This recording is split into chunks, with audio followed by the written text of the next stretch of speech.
Assalamualaikum. Nah, inilah dia kisahnya di mana gajah-gajah itu sudah sampai pas di depan Tanah Haram. Selangkah lagi mereka akan memasuki wilayah Tanah Haram. Tapi apakah yang terjadi? Ternyata gajah-gajahnya takut dan tidak mau, dipaksa melangkah menuju Ka'bah. Kita baca ceritanya ya. Oke, kita lanjut ke tahap berikutnya yang berjudul Abraha hendak memasuki Mekah. Jadi dikisahkan di sini, Abraha sudah bersiap dengan 13 gajah raksasanya itu untuk masuk ke Mekah. Selangkah lagi sudah masuk Tanah Haram. Lalu menyusuplah ke dalam gerombolan mereka itu seorang Arab bernama Nufail bin Habib, orang Cas'am. Dia berkata kepada si kepala pimpinan gajah itu ya, gajah terbesar yang bernama Mahmud. Dia berkata, "Duduklah engkau di sini atau kembalilah dengan baik karena engkau berada di Tanah Haram." Sebaik dia mengucapkan demikian, pemimpin gajah itu terus duduk, tidak mau berdiri lagi. Setelah itu si Nufail ini keluar buru-buru melarikan dirinya ke gunung-gunung yang dekat dengan Ka'bah. Oke, jadi sebelum memulai penyerangan sudah ada penyusup yang melakukan serangan fajar dilakukan kepada si kepala atau pimpinan gajahnya. Terus menurut riwayat sebagai berikut. Apakala tapak kaki gajah pasukan Abraha hanya sejengkal lagi menginjak Tanah Haram Mekah, maka gajah-gajah itu berhenti, tidak mau jalan. Kalau gajah itu disuruh ke muka atau maju, dia berhenti. Tapi kalau dipusing ke arah Yaman atau dibalik ya ke arah Yaman, dengan segera dia berjalan. Kemudian mereka pusing kembali atau putar kembali ke arah Baitullah, dia langsung duduk dengan cepat sekali. Kemudian mereka hadapkan lagi ke arah Syria. Dia segera berdiri dan berlari. Kemudian mereka arahkan ke Ka'bah. Dia pun duduk kembali.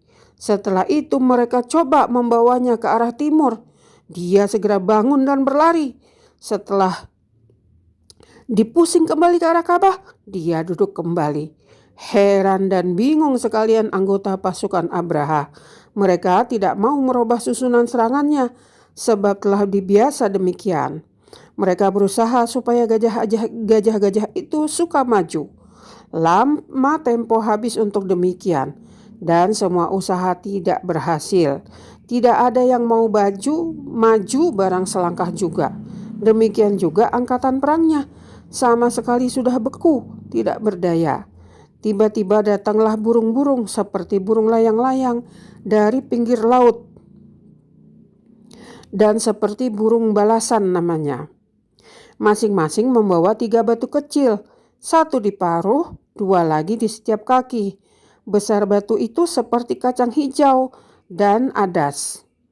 Batu-batu itu dijatuhkan mereka ke atas gajah-gajah tersebut dan kepada anggota angkatan perang Habsyi yang dari Yaman tersebut. Siapa saja yang terkena segera binasa dengan sangat cepat. Tetapi tidaklah semua anggota angkatan perang itu kena batu tersebut. Mulanya di sana-sini orang-orang sudah kepanasan dan menggelepar seperti orang kena penyakit cacar. Semakin lama penyakit itu semakin besar. Dalam pada itu seekor gajah pun tidak ada yang mau maju.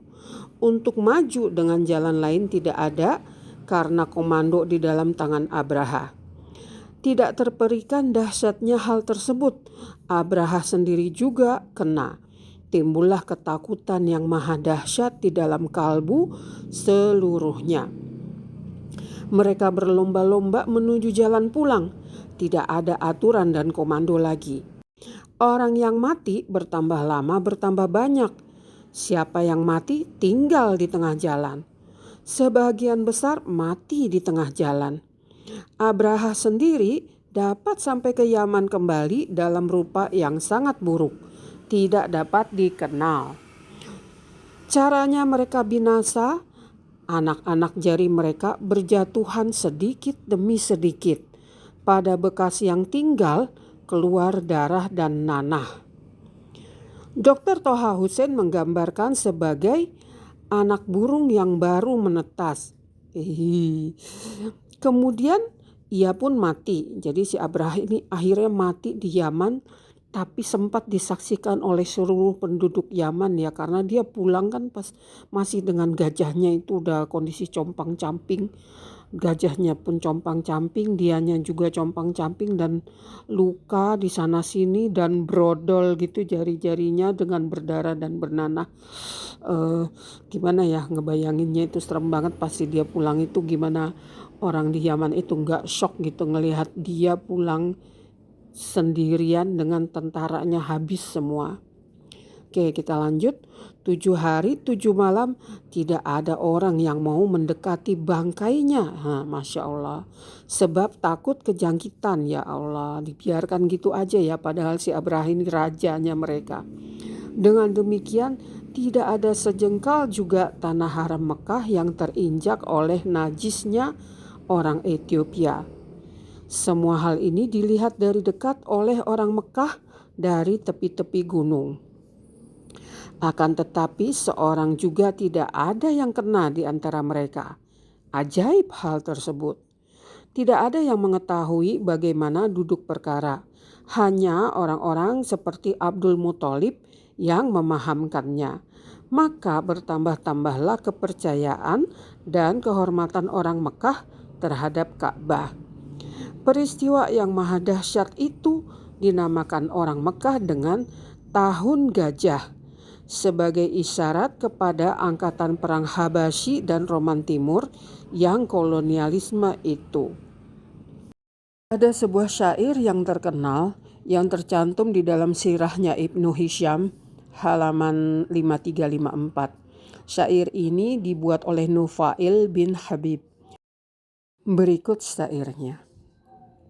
Saya memuji Allah waktu saya melihat burung dan saya takut jatuh batu di atas kami. Ini benar-benar menandakan ada burung-burung yang datang membawa batu-batu kerikil yang dijatuhkan di atas gajah dan tentara Habsyi itu. Perlu saya sampaikan juga, kejadian tahun gajah ini entah kenapa para orientalis yang mempelajari Islam dan menerbitkan beberapa buku tidak pernah memasukkan tahun yang menurut kita orang Islam ini penting. Mereka menganggap tahun ini tidak penting. Entah karena mereka merasa gak enak hati karena di situ ada suatu kekalahan besar dari Abraha yang notabene beragama Nasrani dan merupakan sekutunya dari Romawi ya. Jadi sejarah tahun gajah ini dianggap oleh mereka tidak ada. 45 tahun setelah kejadian, Al-Quran membuka kembali peristiwa ini dalam suatu surah yang bernama Al-Fil. Sanalah orang-orang sadar bahwa pemusnahan itu adalah datangnya dari Rob yang mempunyai Ka'bah, yang sudah mengabulkan permintaan Abdul Muthalib dan kawan-kawannya.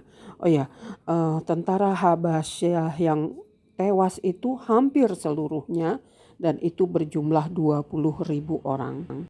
Peristiwa ini merupakan tonggak dari runtuhnya kekuasaan orang Ethiopia di Yaman.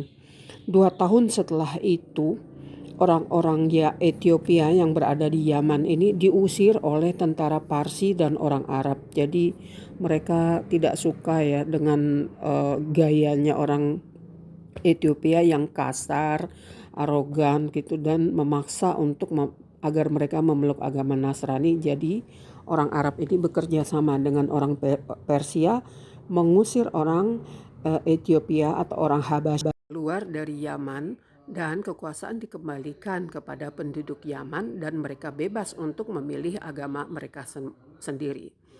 Hal ini juga menjadi tonggak berakhirnya upaya-upaya untuk menghancurkan Ka'bah.